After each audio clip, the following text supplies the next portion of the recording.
aring bedsheet na ginamit nga namin ni Mr. sa aming honeymoon. Kaya naman ari, tatanggalin ko na sa sampayan. Huy, si Keringkeng. Ikakabit ko na kasi uli yan doon sa aming higaan. Dahil alam niyo naman, isa lang ang aring bedsheet ko. Kaya naman kayo, green laang. Hindi pa ako nakapag-order sa Shopee dahil wala pa akong budget. Kaya naman kayo, naligo na nga ako ng maaga dahil si Mr. kasi nilamutak niya ako kagabi. Kaya naman, huy, si Keringkeng talaga. Alam niyo naman kapag nilalamutak, talaga namang malalamog. Huy, naman ang kakiri. Maaga nga kasi kami nagising ni Mr. Gawa na mapunta pa nga siya ng bukid. Gawa na mag-aararo pa nga siya. Pagkatapos kanya ko araruhin kagabi, yung bukid naman aararuhin niya. Kaya naman, huy, si Keringkeng talaga. Kaya naman, maaga pang halangin, napakabisi ko na kaagad. Gawa ng mga gawain ko, ang dami.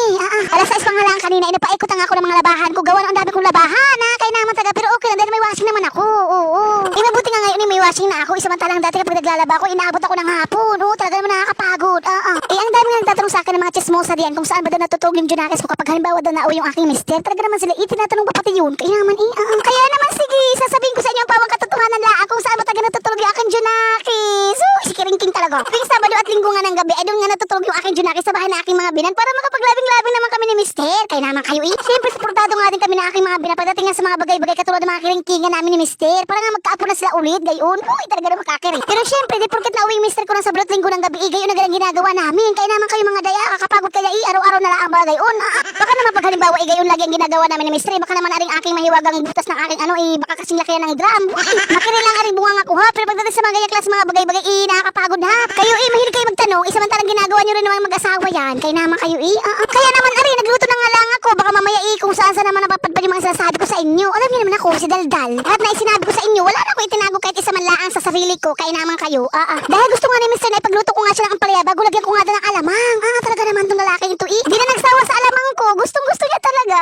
Oo. Huy, si Keringkeng talaga. Siyempre dahil isa kong may bahay na may halong kinis sa katawan. Kaya naman sige, ipagluluto ko siya na rin ampalaya na paboritong-paborito niya. Oo. Huy, talaga naman. Alam niyo ba kahit sa bukid kami nakatira, napakamahal ng kilo din sa amin ng mga gulay. Kaya naman, magkasing mahal na sila ng kilo ng isda, kagigil. Pero siyempre wala tayong magagawa dahil alam niyo na negosyo yun. Gayon-gayon talaga naman mareklamo ka pa. Naghahanap buhay lang din naman sila. Kaya naman ka. Wala lang, nasabi ko lang. Kaya naman kayo ay sa hirap ng buhay ngayon kaya kailangan talaga natin dumiskarte para lang mabuhay. Siyempre sa marangal na paraan huwag tayo magnanakaw. Naku, masama yun. Kaya naman aring mister ko at mga biyanan ko nagtanim na nga lang ng mais para makatapal pagdating ng anihan magkapira naman sila dagdag kita din yun bago aring mister ko napakasipag na pagdating din sa bukid. Talaga namang wala akong masabi lalo sa gabi masipag siya. Huy, si Keringkeng. Sabi ko nga din sa mister ko magpahinga ka naman. Pagod ka na pawisan ka pa. Pero ayaw niya kaya bahala siya sa buhay niya. Kaya naman talaga namang tinodo-todo na niya maglinis-linis sa kanilang baul. Talaga namang yung ultimo yung maliliit na damo. Talaga namang nabunot. Sipag baga.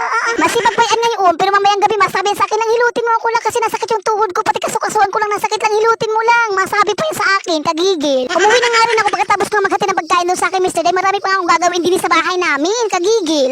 Bago mahatid pa nga ako ng ulam sa aking mga binan. Dahil wala na gusto ko lang tagay siya yung aking blessing na ulam na ampalaya na may halong alamang gayon. Hoy! Para maramdaman man lang na aking mga binan kung gaano sila kamahal ng kanilang manugang. Talaga naman tinutudo-tudo ko talaga pagmamahal ko sa kanila mga day. Diyos ko day. Hoy! Ay siya nga dito na lang muna mga daday na pangaring marinig nyo bago inamamaos pa nga ako. Di ko alam kung bakit. Hoy! Talaga naman. Hanggang dito na lang mga dad. Maraming salamat sa panonood.